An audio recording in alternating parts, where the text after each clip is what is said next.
Everyone, Chinese military scientist ने ये claim किया है कि वो हाई एनर्जी लेज़र को अब ऑपरेट कर सकेंगे और ये सब उनकी न्यू कूलिंग सिस्टम की वजह से पॉसिबल हो पाया है, जिसमें वो जो भी एक्स्ट्रा बिल्डअप वेस्ट हीट को प्रोड्यूस ही नहीं करेगा। मतलब कि जो भी एक्स्ट्रा बिल्डअप हीट उसमें होता था ना, वेस्ट हीट होता था, वो प्रोड्यूस ही नहीं करेगा, जिसकी वजह से वो इनफाइनाइटली वेपन ऑपरेट कर सकते हैं। अगर हम टेक्नो के बारे में बात करें तो वेपन जितनी चाहे उतनी लेज़र बीम्स जनरेट कर सकता है बिना परफॉर्मेंस डिग्रेडेशन के। ऑलराइट, और क्या होगा इसमें अपन देख पा रहे हैं कि जैसे यहाँ पे देखो, इसमें क्या हो रहा है, लेज़र जो है वो क्या हो रहा है, यहाँ से निकल रहा है और डायरेक्टली टारगेट को हिट कर रहा है, उसमें उसको डिस्ट्रॉय कर रहा है, डैमेज कर रहा है ना। अब क्या है, टेक्नोलॉजी की और एक पॉइंट पे बात करें तो ये क्या करता है, एक एडवांस्ड सिस्टम है, ठीक है, नया कूलिंग सिस्टम क्या एडवांस सिस्टम है जो हीट को कम्प्लीटली रिमूव कर ही रहा है, साथ ही टर्बुलेंस और वाइब्रेशन को भी कम कर रहा है, ठीक है। और इसके साथ जब ये टर्बुलेंस और वाइब्रेशन को कम करता है, मिनिमाइज करता है, तो इससे क्या होती है, इसकी मिरर क्लीनलीनेस इंप्रूव होती है, ठीक है। अब क्या है, तो ये देखो, ये ऐसे लेज़र वेपन है, ठीक है, लेज़र ऐसे जाता है, ये बिल्कुल उसका जो है डायरेक्ट जो न्यूज़ में जो फोटो आई है बिल्कुल ये वही वाली फ़ोटो है।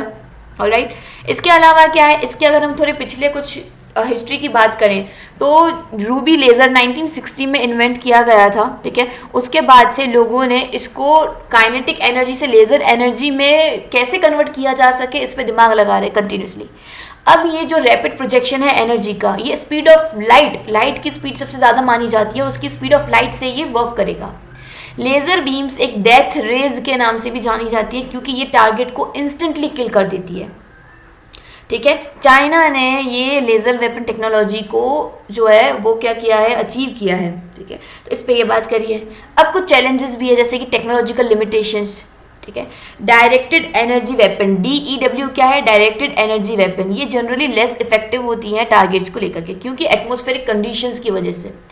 कूलिंग सिस्टम में कूलिंग रिक्वायरमेंट की लिमिट, ये कूलिंग रिक्वायरमेंट जो होती है इसकी क्या कर देती है, इसकी इफेक्टिवनेस को लिमिट कर देती है, विच मीन्स कि यहाँ पे अगर क्लाइमेट चेंज होगा, सपोज कुछ फॉग है, स्टॉर्म है, तो क्या होगा, लेज़र बीम्स जो है वो कमज़ोर हो जाएगी, है ना, और उससे डायरेक्टली कूलिंग और उससे डायरेक्टली टारगेट पे हिट करना थोड़ा मुश्किल हो जाएगा, पहला चैलेंज। दूसरा, बैटलफील्ड यूज़, कब यूज़ करना है, कब इस्तेमाल करना है, ये डिसाइड करना ये चैलेंजिंग है क्योंकि इसकी हाई पावर माइक्रोवेव और मिलीमीटर वेव जो है वो काफ़ी ज़्यादा डिस्ट्रक्टिव है, तो हमें ये पता होना चाहिए हमें कब इस्तेमाल करना है, कब इस्तेमाल नहीं करना है।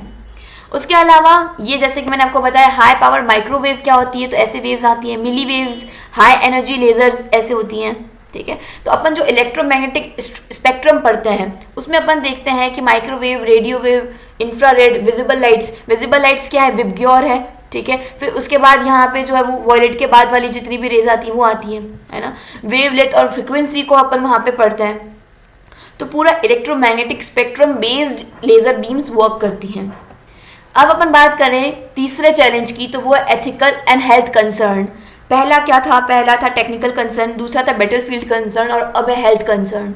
हेल्थ कंसर्न में लॉन्ग टर्म हेल्थ इफेक्ट्स जो हैं वो लेज़र बीम्स की वजह से आ सकते हैं, जिससे कि अनइंटेंशनली जो डिस्ट्रक्शन है वो हो जाएगा।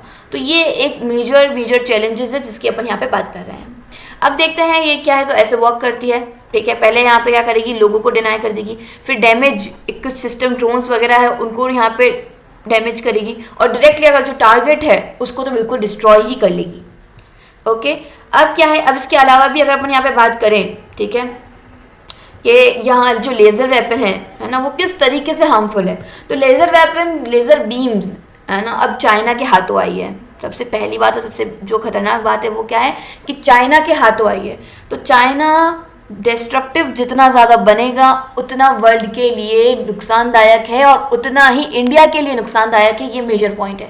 क्योंकि अपने काफ़ी सारे एरियाज़ में जो है वो क्या है, डिस्प्यूटेड एरियाज़ है ना। तो चाइना अगर हमला करता है और अपने पास अगर ऐसे वेपन्स नहीं है, ऐसे उसको काउंटर करने के लिए कुछ जो है टेक्नोलॉजी नहीं है, तो वो इंडिया के लिए बहुत ही ज़्यादा खतरनाक साबित हो सकती है, ठीक है। तो जो अलायंस है ना, अगर चाइना पाकिस्तान का अलायंस हो जाता है इस पे, तो इंडिया को वो बहुत ही ज़्यादा क्या कर सकते हैं, डैमेज कर सकते हैं।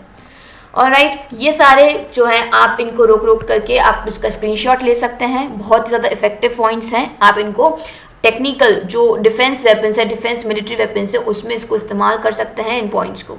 ऑलराइट, आप एक एक्टिव सिटीजन हैं, अपने आसपास के लोगों को भी एक्टिव करें इस वीडियो को शेयर करके। Thank you.